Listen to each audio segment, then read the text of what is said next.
hello, Bigfoot Roundtable. I almost said my other one. And welcome to our new monthly show. And we're going to be doing a roundtable with some lovely people today, and I'm going to let them introduce themselves. So we're going to start off. Here's the group. Tobe, go. Who are you? Hey, Scott. Well, my name is Tobe Johnson. I'm here in the Olympic Peninsula. Thanks for putting this all together. Yeah, I know how much work it is to put live shows together, and I'm sure this is no different. So thank you very much for doing that. And nice to meet everybody here. This is our first show together. You want to know a little bit about me or just say my name? A little bit about you. Okay. Well, a little bit about me. Born and raised out here in the Pacific Northwest, and got a taste of Sasquatch through a single print that I found with my son around 2005 in the little town of Springfield, Oregon, which led to a larger conversation between father and son that can we have experiences beyond finding suspected large footprints in the icy mud? It turns out, yeah, you can. It just depends on how you go about looking for it. So that's what I've been doing, is looking in some unusual places, probably more unusual than a lot of folks on here may maybe know or realize. I don't know. We'll find out. But I think Sasquatch is a fascinating issue, and it's one of many other strange issues that I look at, and I look forward to talking to you about it. Oh, perfect. All right, Nikki, go. Hey, everybody. Good to see everybody out there. I'm Nikki Cologne, and I have the YouTube channel Sasquatch Secrets. I like to bring a panel of guests on and discuss the more nefarious events of the community, the hoaxes and hoodwinks, and like to get into those.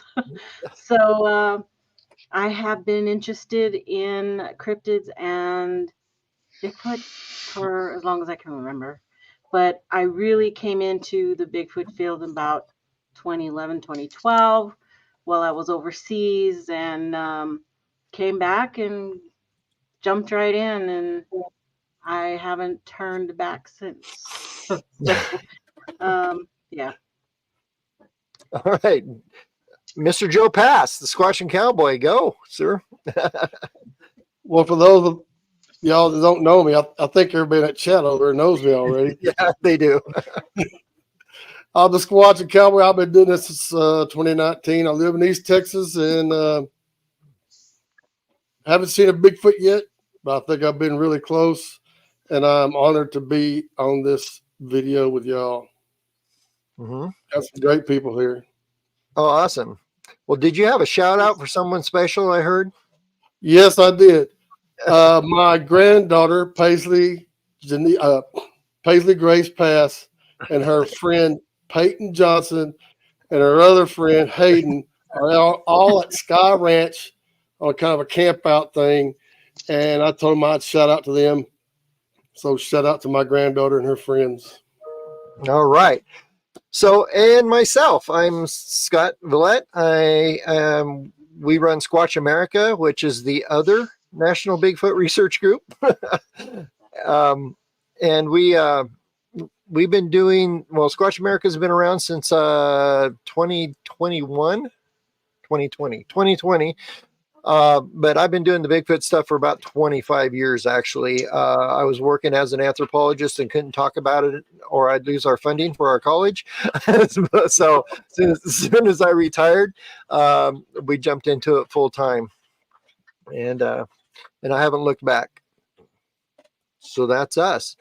So the premise of this show, folks, is to bring up topics that come up a lot in the Bigfoot world and have an open discussion about them and iron out some of these things that we talk about all the time with four people who have different backgrounds, different levels of Bigfoot experience, and just kind of hammer this stuff out.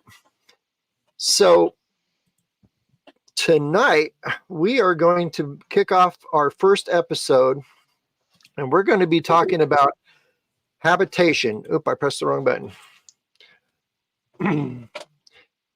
What about people who go out into the woods and put food out in the woods and do the Diane Fossey thing.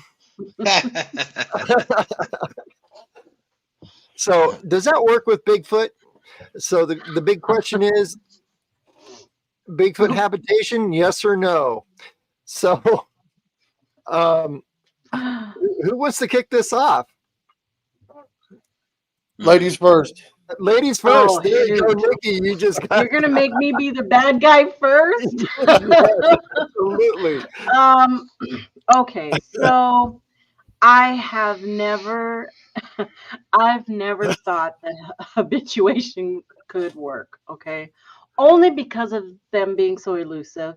And you hear all the time, right, that people have them in their backyards, they're feeding them, they're constantly having contact with Sasquatch, but no evidence, okay, of that because they're sensitive or they don't like their picture taken or they won't show up if I bring a camera out. To me, there always seems like there is, some kind of excuse for not being able to get either photographic evidence, video evidence when they have this situation going on. So can it happen? Yeah, maybe it can happen. I do not believe that we should be feeding them, though. If you do, I certainly don't believe you should be feeding them processed crap that's even bad for us. I mean, I can believe, apples and nuts, berries that are already something they know, something that's already out there. If you are going to try to habituate, a Sasquatch, that shouldn't introduce foreign foods to them. I mean, look at all the things that even our dogs can't eat that are poisonous. We don't know what their makeup is to determine whether something's harmful or not harmful. So that's kind of my take. I mean, I have a hard time believing that there's people out there that have entire families coming into their homes and their whatever, Can it happen? God, maybe there's a specific case of a young one that gets attached to a family, maybe. I think I heard of a story like that, but it's kind of far-fetched for me at this point, for sure. Joe, go. Well, I'm kind of like Nikki right there. I wouldn't be feeding them anything processed. That little picture you drew looked like a Big Mac and some fries, and that, I don't think that's a good idea at all. I don't think that they should be feeding any kind of food to a Bigfoot or Sasquatch, whatever you want to call it, because that might make them dependent, thinking that they can come up to your place and get something to eat. And what if they come up to your house, get something to eat, and you're not there? They could, might want to tear to your house or whatever. And as far as, like Nikki said, the people that claim that they have Bigfoots coming up to the house, as elusive as they are, I don't think if you fed them ribeye steak every day, I don't think they would come up there and to your house like that. I just can't see that happening. Yeah. And plus, I wouldn't be putting ribeyes out there anyway. I'd be eating them myself. Yeah, exactly. All right, Tobe, what's your feeling on the subject? Well, it's different than how Nikki and Joe feel. Perfect. For a time, this was a part of my life. Not so much now because, I don't live at the site where a lot of the interaction happened. But, let me talk about other people here for a second. The first book I ever read was by Sally Shepherd Walford, who is what I would call a Sasquatch contactee of some kind. She wrote a book called The Valley of the Skookum. I ended up meeting her and her daughter, Autumn Williams, around 2007, 2008. And mother and daughter took different stances on what happened to them in the early part of the 80s underneath Mount Rainier in Ording, Washington. And the mother, in her book, chronicles typical Sasquatch activity, which are generally house slaps and footprints coming up out of the Carbon River and the sandy loam. And the daughter, Autumn, was very young at that time and remembers seeing what she would say was two people standing in a fur coat. That's what her mind was telling her, right? And these people, these human-looking people in fur coats, ended up coming to the house off and on while Autumn grew up underneath, her mother's watchful eye. And during those visitations were these interactions that are going to get more controversial for probably the audience watching.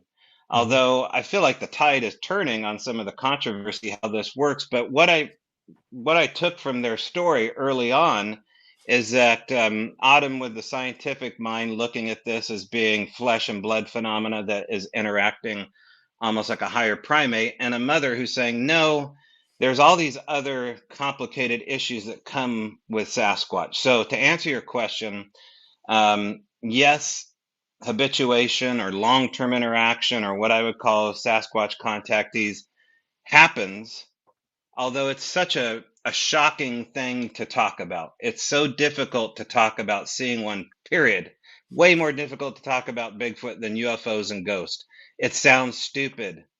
People get angry when you talk about Bigfoot, not when you talk about UFOs and ghosts. They get downright angry sometimes. And it's been hurtful to families. So I understand why they don't talk about it, but they absolutely exist, and they're all over the Olympic Peninsula where I live, less than a couple miles from us. And so we can talk more about that. I'm solidly in the camp that it exists because it happened to me. Oh, I believe it exists. I believe it exists, and I believe it could happen. But I don't think that's a good idea for people to be feeding these things. Absolutely. It's probably something that people want to think about, because once you start that process of interaction, especially when it comes to dietary supplements such as, peanut butter and pies and cookies, it depends who you're working with, because it's a lot like feeding a human. You have no idea what kind of human you're going to be neighbors with. Add the complication of what I think these things can do and what they've shown me they can do. You've got a whole different type of guest interrupting you at all hours of the day. Yeah. Okay. So here's my take on it. I think it's harder. I think it happens less than most people think it does. And again, I don't think it's a great idea to put cheeseburgers in the woods. There's this thing that was really funny. Everybody's heard about the Nutella trap in, I think it was North Carolina, Tennessee, somewhere. I can't remember where it was, where they got the fingerprints out of the Nutella. But if you notice, it stuck its fingers there and tried it and dropped the jar and walked off. So apparently they hate Nutella.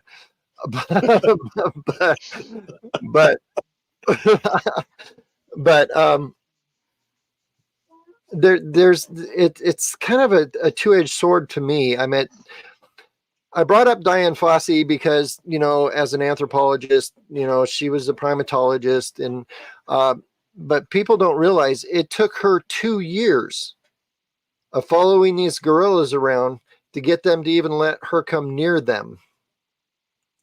So people have said, yeah, I've got these in the backyard. I started feeding them and now we're buddies. I don't buy a lot of these stories. But there's stuff. Yeah, it's kind of, I think it does happen, but I think it's a way rarer than people say it is. I think there are people who have encounter after encounter with them by doing this stuff, but I think there's very few that are really out there, and the rest of them are kind of dishonest. That's my take on it. Well, I remember you saying, Scott, about you put the peanut butter jar out there in the woods. wasn't that more to see if something can open that jar It was. than to see what could, if they would eat the peanut butter? It was more if they could open the jar. Yeah. I could see something like that, but Mm-hmm. to see it, because a bear couldn't do that. A bear couldn't open a peanut butter jar. Mm-hmm. Yeah. And that's another thing we do. So we tried the Nutella trap thing. And I still try it, but it's not, I'm not leaving food out there for them. What it is a puzzle to see if something can solve the puzzle. We do that a lot. That's one of the things that I've been doing in my research, putting stuff in the woods, are different puzzles. We do rock stacking and things like that, tennis balls in certain patterns to see if they'll be rearranged. And we've had tiny bits of success, because very rarely do we, like, I've been doing this for, the full time in the field. 150 days a year is I've been spending in the field for about the last 5 years. And in the 5 years, I think we've had 3 interactions with our stuff that I could say could possibly be Bigfoot. So I think it's a lot rarer than people think. Here's what the cases out there aren't. Yeah. I guess my response to that would be, Scott, is that it seems like it's much harder to get the interaction on your terms. It has to be on theirs. And when they're coming to your zip code, there is this relaxed kind of playfulness, very teenager-like energy coming to your house. This is where the house slapping and the trickster element, this all goes back to what the First Nations people told me in the beginning, is that, they would trade with them. There was this, they still do trade with them. I still take stories of witnesses that trade with Sasquatches on or around their property. Because we live on res property or around res property, there's a lot more influence, silent influence of Sasquatch because of that fact. But, just within the last couple months, I spoke to a guy that had his salmon stolen off the back of one of the drying racks, and followed out some footprints out here to the Straits of Juan de Fuca. And then high up in the tree within a couple of days was a stripped down elk that, antlers were rammed into the side of the cedar tree, And so these kind of things still exist as stories. But what I can say, as far as like coming away from this and living through this myself, I totally understand, and I sympathize with the complication of what my claims are here and what others have claimed. Like I said, it sounds silly, but when they come to your house and you nurture that, Diane Fossey didn't have the luxury of nurturing gorillas in the mist at her zip code. She had to go to their zip code and experience this.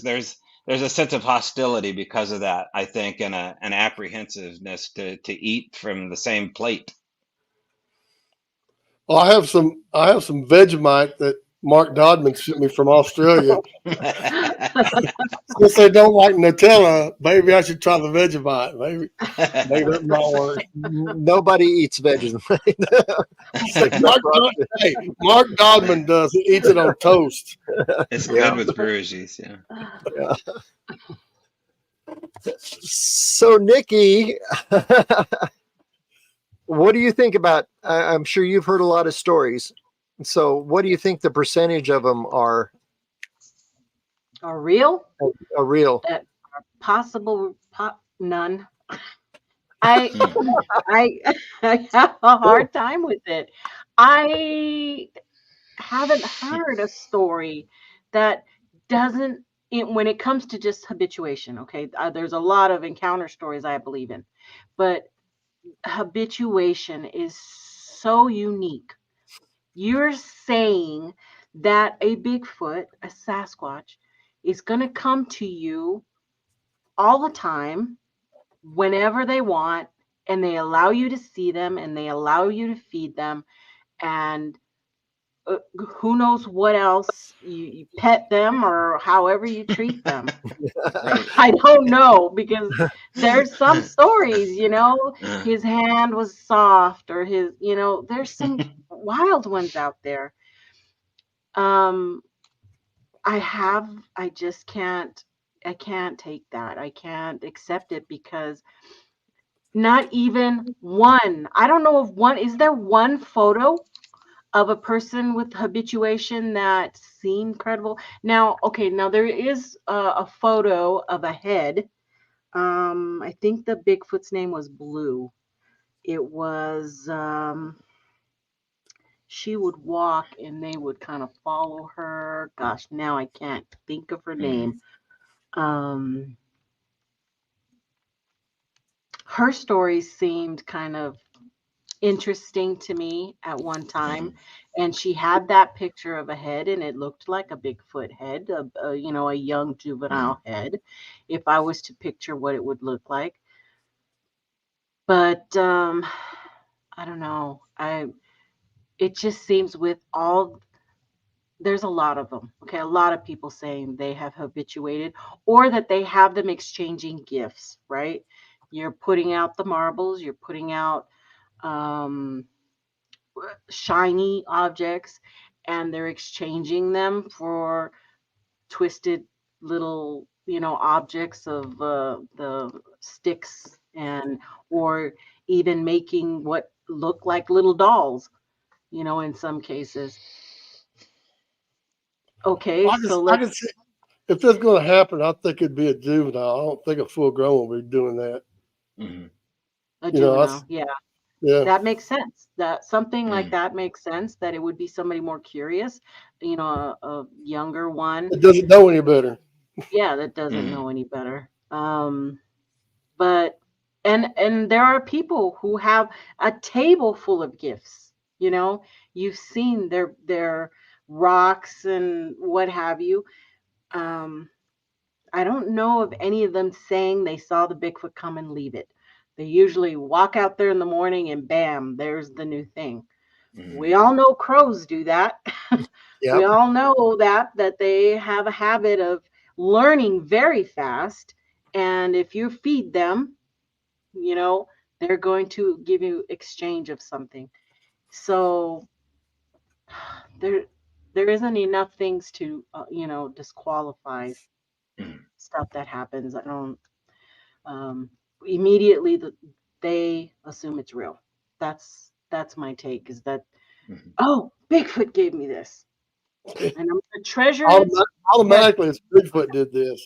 Bigfoot gave me this. It's not the crows or the squirrels that happen to come and drop something, or, the kids next door or whatever. I think there just should be more investigation into stuff like that. But unfortunately, what tends to happen is they don't want anybody to come out there to do that, because they're protecting their Sasquatch.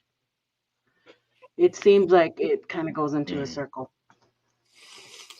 Yeah, that's one of the drawbacks to a lot of these stories, that when I ask people, hey, well, can we come hang out there for a week with you? And it's like, oh, no, I can't do that. Stuff like that. So you wouldn't, so Nikki, you wouldn't believe the gal who told me she's been having sex with Bigfoot for 5 years. So you probably wouldn't buy that. Probably not. No. No. Yeah. Unless she was on the cover of Newsweek or something, then, there's some evidence. That's evidence, right? Yeah. So I had there's some audio that I'd like to record and put out there on StreamYard for people. That'd be X-rated. Yeah, exactly. Wow. Yeah. That's kind of, it's interesting, because I did get that story from a gal like 4 years ago. She came to our booth when we were at a festival and told me this whole story about how this young Bigfoot kept coming in her backyard, and she felt strangely attracted to him, and then they got together, and I've heard this from other witnesses, male and female, that have uncomfortable attractions, psychically, or maybe a glance from the forest. I don't quite know how it works, but I've heard this from witnesses that they, especially from women, that have said, I think this thing was attracted to me. It was more than a sighting. Let me bring, for example, there's a gal that I interviewed in Vida, Oregon, circa 2011. Her name was Mary. Her husband's name was Chad. Anyway, when she was a young gal, she was in near Cannon Beach, Oregon, I believe, as a, I think she was under 12 years old, and she saw one pleasuring itself on the sand bluff watching her. Now, she was so disturbed by this that the activity was coming back. She's in her 40s when she's telling me this story, and she's having activity out here in the woods. She doesn't want her daughters to see what she saw. She was 100%, on the level with me as far as I could tell. And those stories persist. I've heard other witnesses, females, talk about male Sasquatches looking at females as though something's going to happen. You go back to Sarah Winnemucca, one of the Paiute Native Americans that was kidnapped and taken away for a while.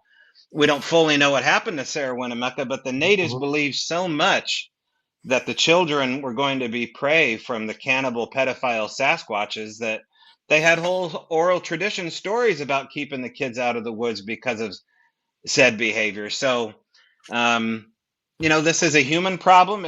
I can't see why it wouldn't be a Bigfoot problem. You reminded me of that story of Sarah Winnemucca, and in fact, we're going to be in Winnemucca here in a few weeks. I'll look into that.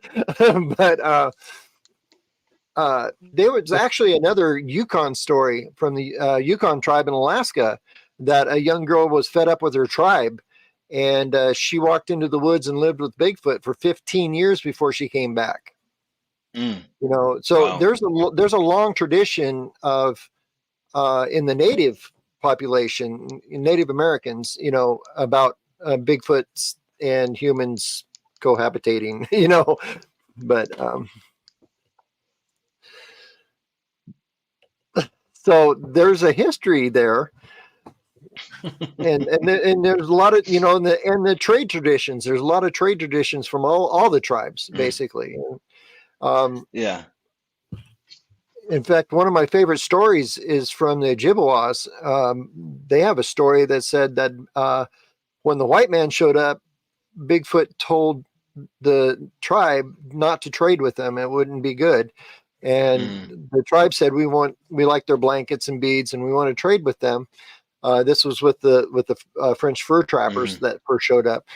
And Bigfoot told the tribe that if you trade with them, we're going into the woods to never be seen again. Right. Guess what happened? Yeah. Right.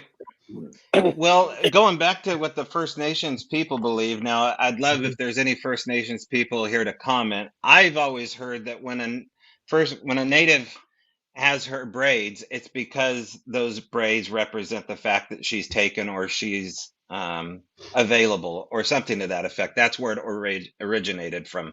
I don't know if that's true, but the idea that Sasquatch braids is something that you can't ignore when you look into this phenomena, whether they do it as primates or they do it for a cultural reason through an anthropological lens.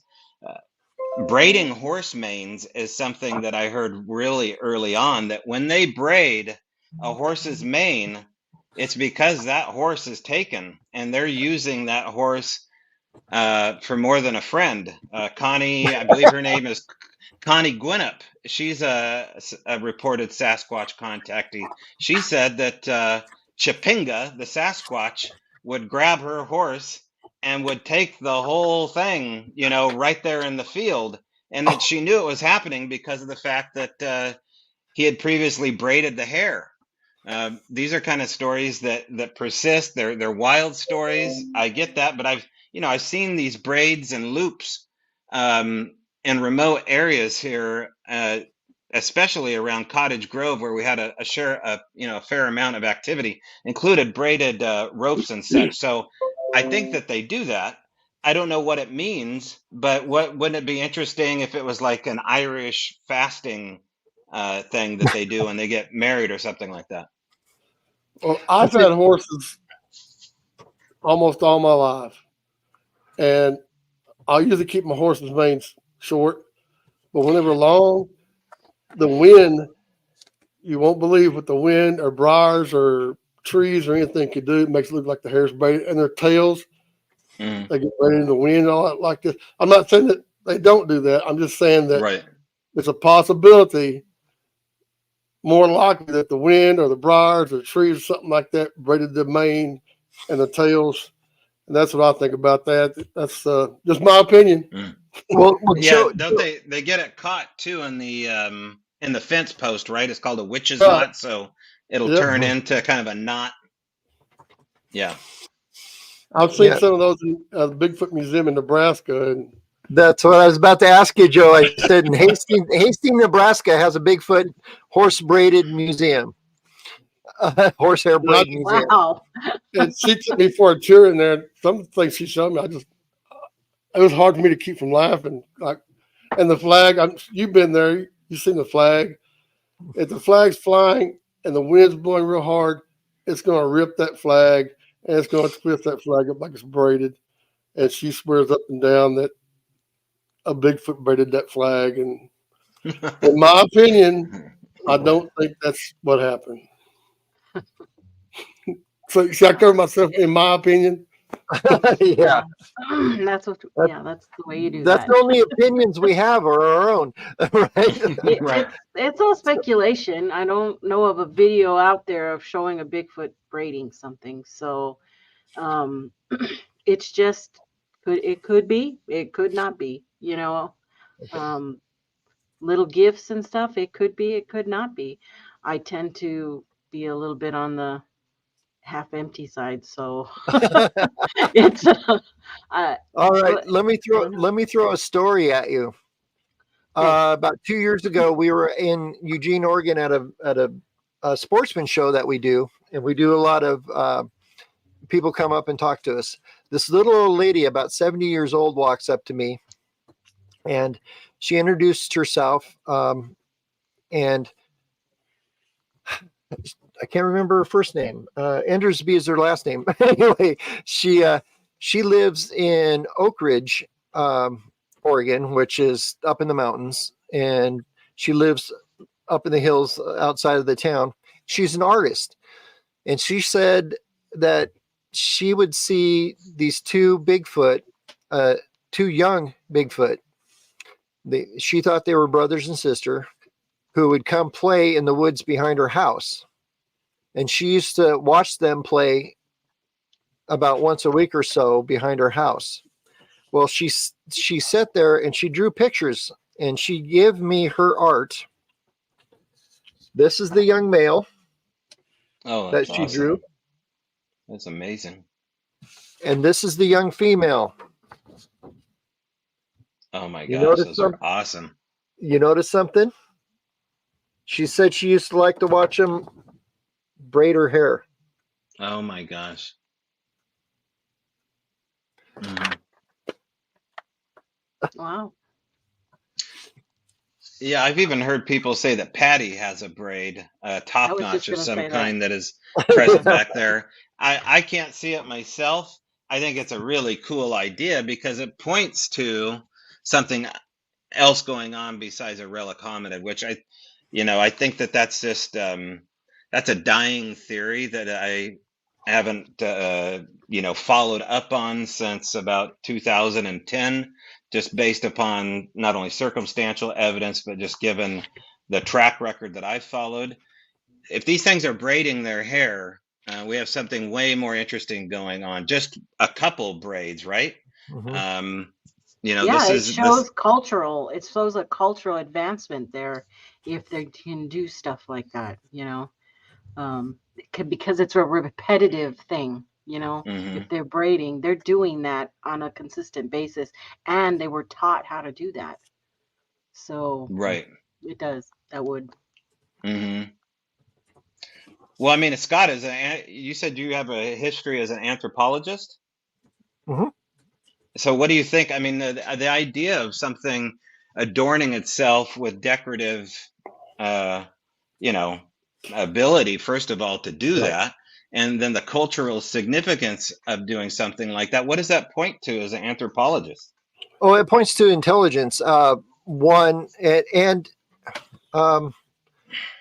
God, what's self-awareness? That's the word I'm looking about. You know, and group awareness. That's the other thing. As an anthropologist, you know, I was a cultural anthropologist, so I was a Native American cultural anthropologist. So we looked at the culture of things, and that's why that's where I come at the Bigfoot stuff is their culture. That's what we're trying to figure out, their culture. And if they're braiding hair, if they're using tools, I don't think that we haven't saw anything of them making tools, but they'll, you know, they won't carve a rock into an arrowhead and you know, kill you with it, but they'll pick up a rock and beat something to death, you know, that sort of thing, or throw a stick at you or throw a rock at you. You know, that shows they do have a culture. If they're braiding hair, that means they know something, that they look at themselves as individuals and they want to represent well to someone else in the group. It shows kind of a group dynamic kind of thing. If they're teaching that, passing it down, I mean, give them another 200 years and they'll make rockets and go to the moon. So, you know, that sort of thing. Well, Lockbeard had a good thing over there. So birds can weave a nest together. Yeah. So, you know, birds can do it. I don't see why a Bigfoot can't do it. Well, birds are a lot of times highly intelligent. You know, crows are. Yeah. That's another thing about when people like gift like blue marbles and marbles on, put them on a tree stump, and they come back and they're gone. Crows can come down and pick up their marbles and take them away just like that. You know, it's not everything's not a Bigfoot. Right. We got to catch them picking it up. I think there's some science behind that, right? If you're going to gift, then why not set a camera trap? You know, why not? If you're already going this far with it, you know. Well, like when I set up I call it my Bigfoot trap, I hang about a dozen apples. I slice about a dozen apples up and hang them about 10 feet up in a tree, and then have cameras all around it. Mm-hmm. And this last time I was down in Davy Crockett, I come back to get my cameras, and I found a game warden business card behind one of the cameras. And I found out that during deer season, it's against the law to bait for deer. I'm like, I wasn't baiting for deer. Yeah. I was baiting for Bigfoot because it was 10 feet up in the air. You know, I measured it. It's on camera. I measured 10 feet up in the air. So no deer is going to get it at 10 foot in the air, especially if it's a little net, you know, and hanging from a rope about 10 feet in the air. But that's what the game ward says. It was against the law to bait for deer. And I said, I wasn't baiting for deer. Oh. So you called him? You did talk to him? Yeah, I called him. He told me that it was against the law to bait for deer during deer season. I didn't want to get in trouble. You know, my cameras were out there. I had him on camera too. Coming up putting the business behind my camera. You know, he could have took my cameras and everything. He didn't do nothing. He just put that business card up there. Oh, funny. No, I'm not going to bait anything out during deer season. Okay. I got something that we recently did is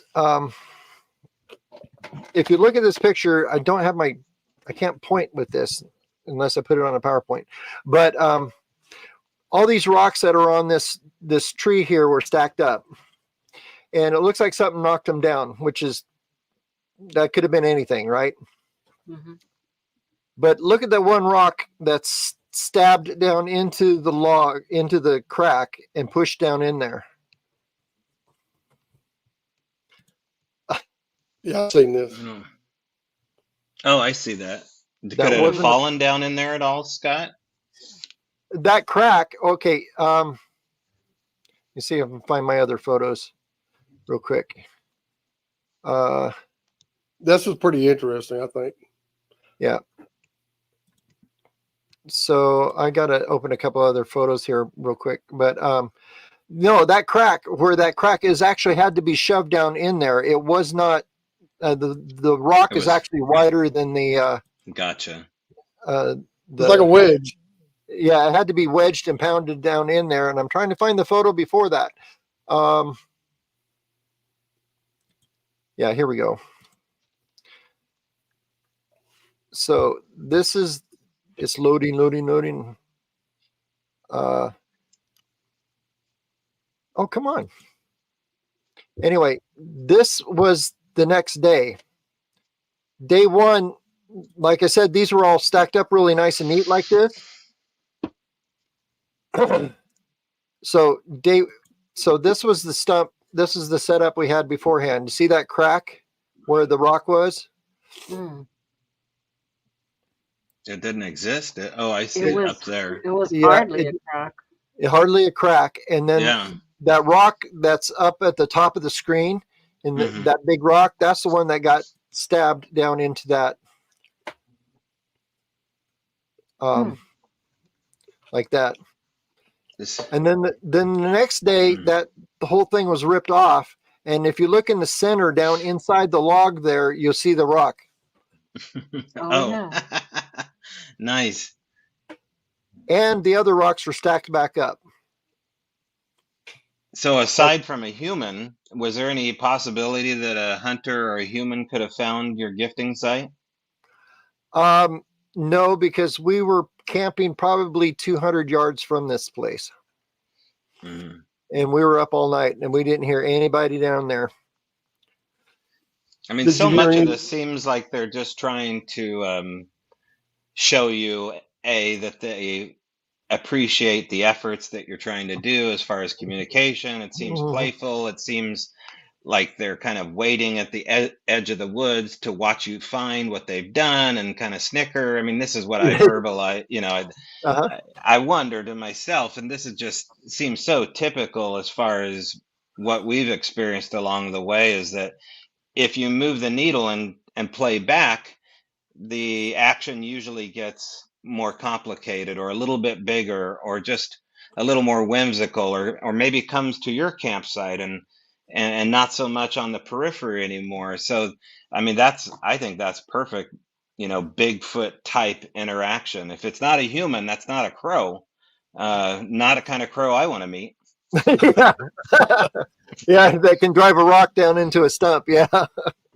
Hey, Scott, did you hear any kind of knocking noises during the night or anything like Mike tapping that rock down in there? Nope. Wow.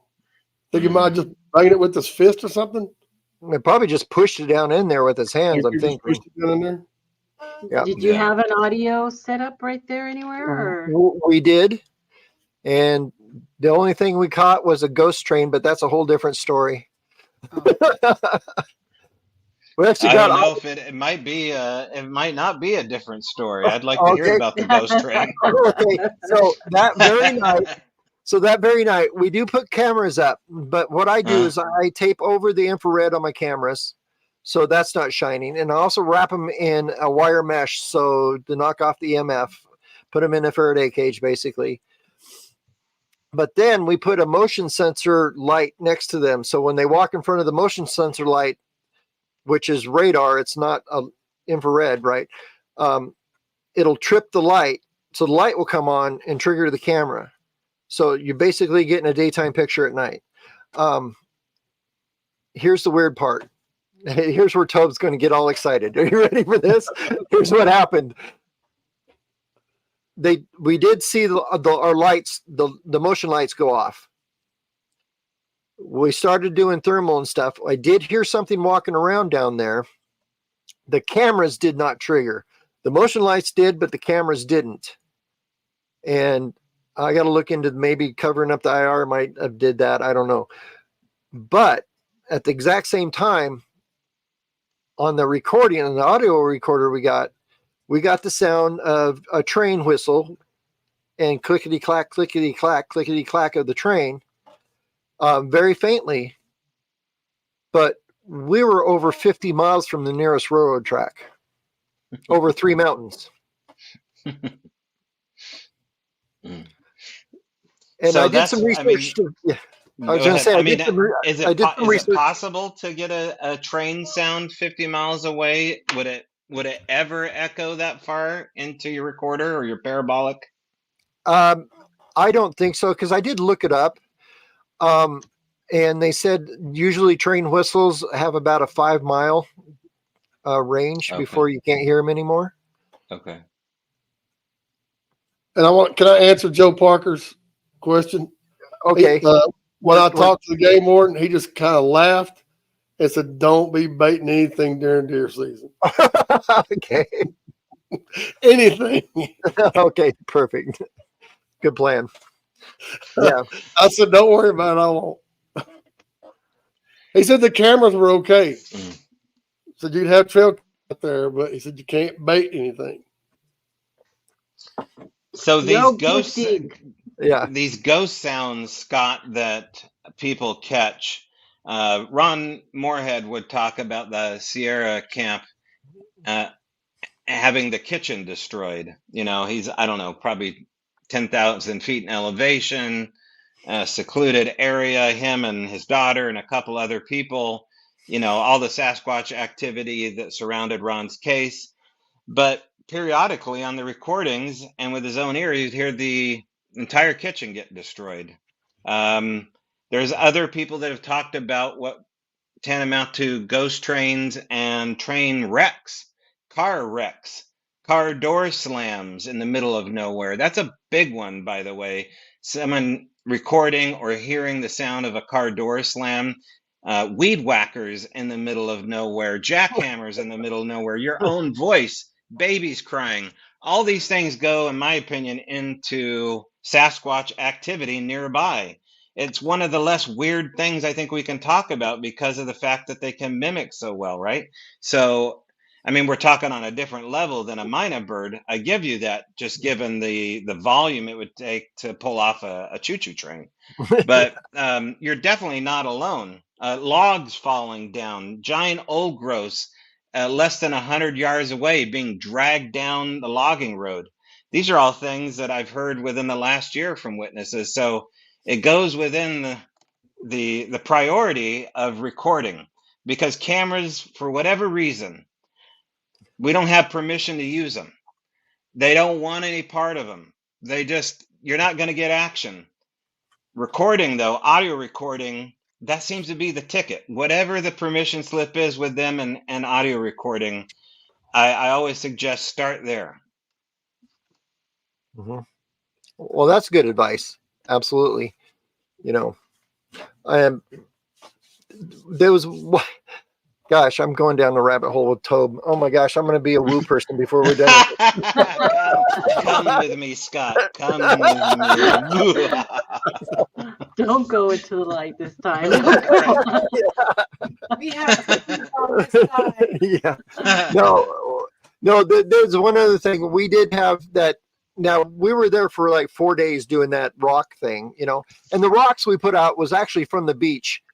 We had got them from the beach a few days before, so they were like, you know, off the beach. They're salty, you know, so they're not from where we were at. We were up by Crater Lake in a place called Wendigo Pass, by the way. That's my cousin. There you go. Yeah. And so they were different than the local area rocks. And like I said, we were there for 2 or 3 days. Every night we had those rocks moved, and we had them in a couple different places. But one night we got the weird train sound, and the next night we had some action with the lights going off and stuff. My recorder just went into static mode the whole time that was happening. So I know. But bad luck. Bad luck. I heard a chicken up in the mountains once when I was in Oklahoma. Oh, there you go. That's no lie. That's no lie. Me and Kenny walking up the top of the mountains, and I heard a chicken, and I'm like, how in the world can a chicken, when the mountain up there it's full of coyotes, survive up in the mountains? And the guy that owned the land lived about a mile away, Mhm. and he had chickens. So what is this one chicken doing way up there in the mountain? Lucky. Yeah. Lucky. Got that far. Mhm. Yeah. So we got about 10 minutes left. Let's if you got any questions about habituation, let us know. But here's the question: could they be like parrots? Mhm. Here's something Yeah. very interesting. That's a whole new show. That's a That whole new question show. right there. Yeah. I wouldn't But want one on my shoulder. Yeah. No. Yeah. But I No, want no. to throw something out really quick. My wife, she was a choir teacher, singing, all that stuff. We happened to go have a barbecue with her professor, who has a doctorate in vocals, and singing and stuff. And I played him some of the Ron Moorhead sounds, and the first thing he did is he perked up and he goes, "Wait a minute!" And he wanted to throw it into his computer and started looking at it. And in the howls, especially, he said, "There's 3 octaves." He said there's 5 octaves. Humans can only do 3. Hmm. And that's the first thing he picked up, being a vocal coach and stuff. And then he said, you have to have 3 folds in your, he said humans used to have it years ago, but they, we don't use it. So it went away, but you have to have 3 folds in your vocal cords to be able to do that. And he said, the whistle sounds you hear are not whistles with the lips, it's whistles with the voice. Oh, so it's a throat whistle. It's a throat whistle. Okay, I've heard that Oh, that's before. interesting. Uh-huh. Where Yeah. is it? So Peru or somewhere that they do that throat whistling, or somewhere. is that Mongolian throat singing or whatever it's called? There's a couple places actually, but yeah, something like that. Hmm. Yeah. Don Fuller said it'd be a great story, The Ghost Train of Wendigo Pass. Oh yeah. Ooh, I'm nice. writing the book right now. Copyrighted. Pow. Yeah, I know. Oh my gosh. I'm sorry for keep cutting my camera off and muting me, but I don't know if y'all want to hear me sneezing. No, that's all right. I thought he was just taking a shot. A cowboy needs his No. whiskey. Yeah. I might need one after this.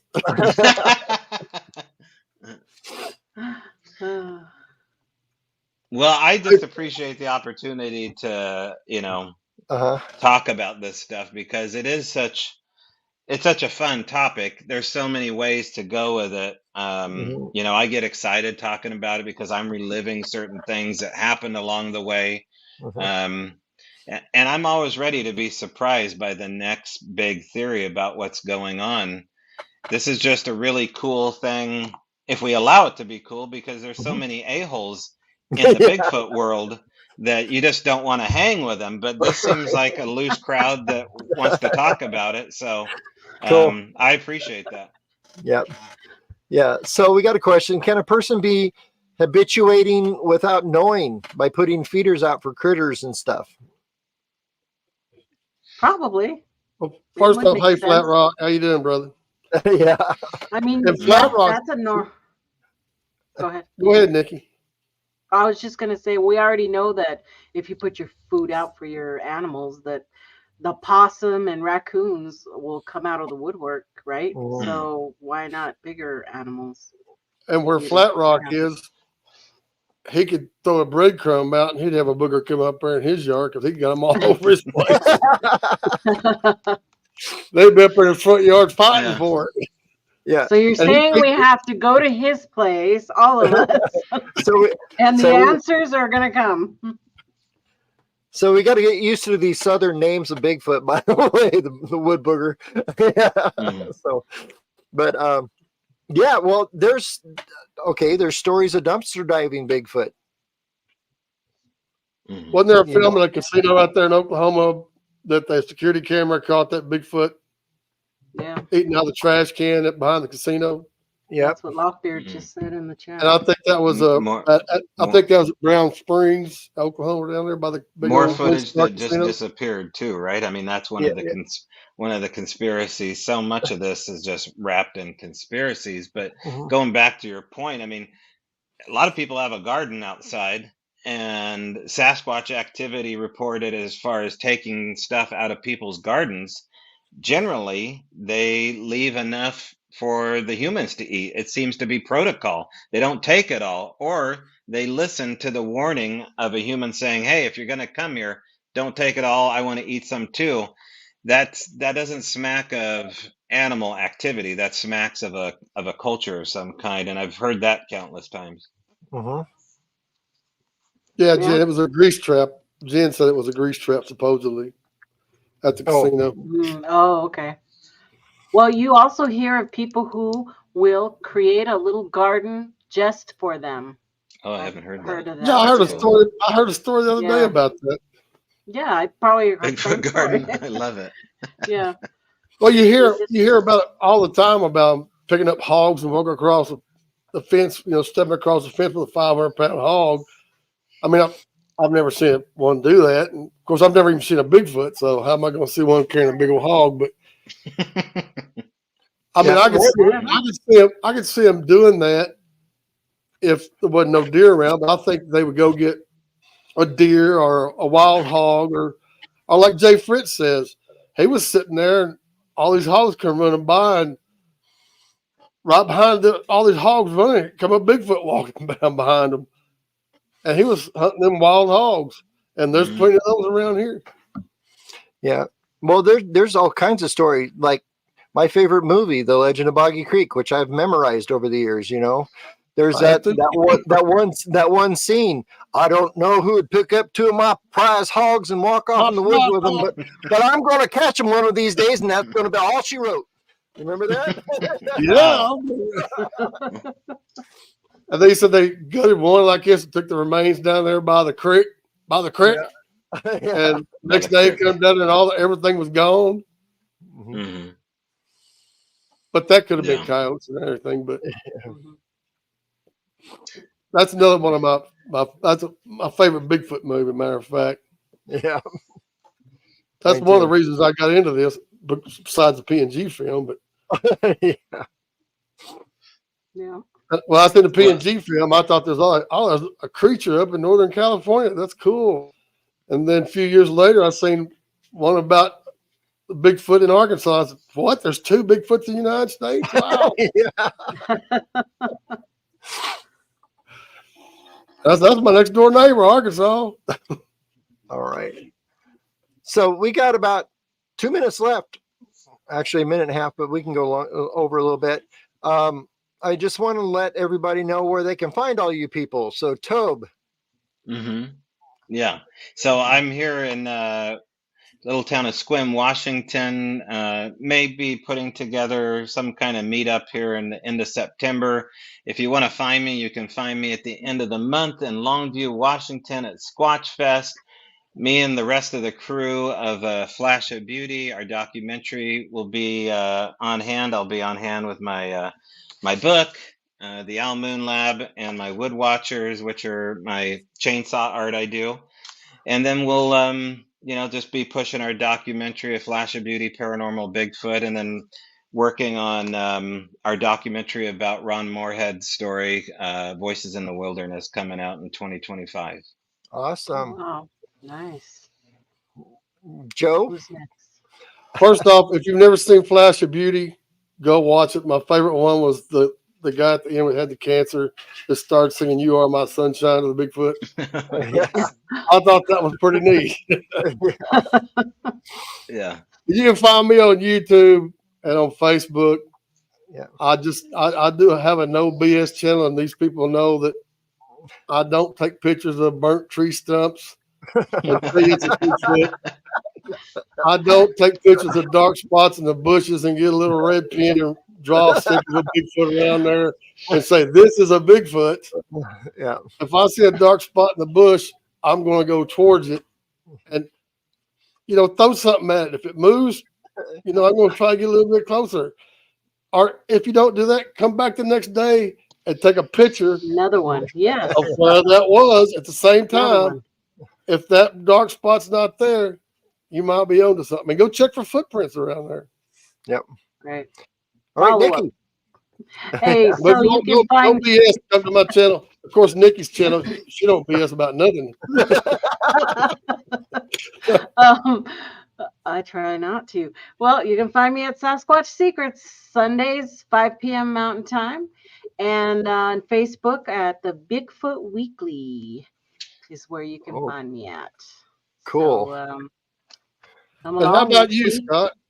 Oh, okay. Well, first of all, I want to say all their channels have been linked in the chat already. So there's that.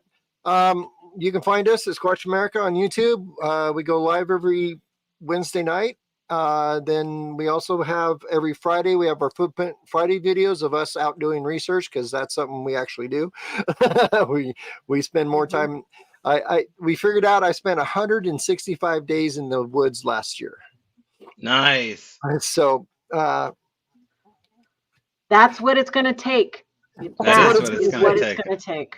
yeah, so we've got that. We live full time in RV and travel. So on Terrific Tuesday, we put up a video of just our travel adventures.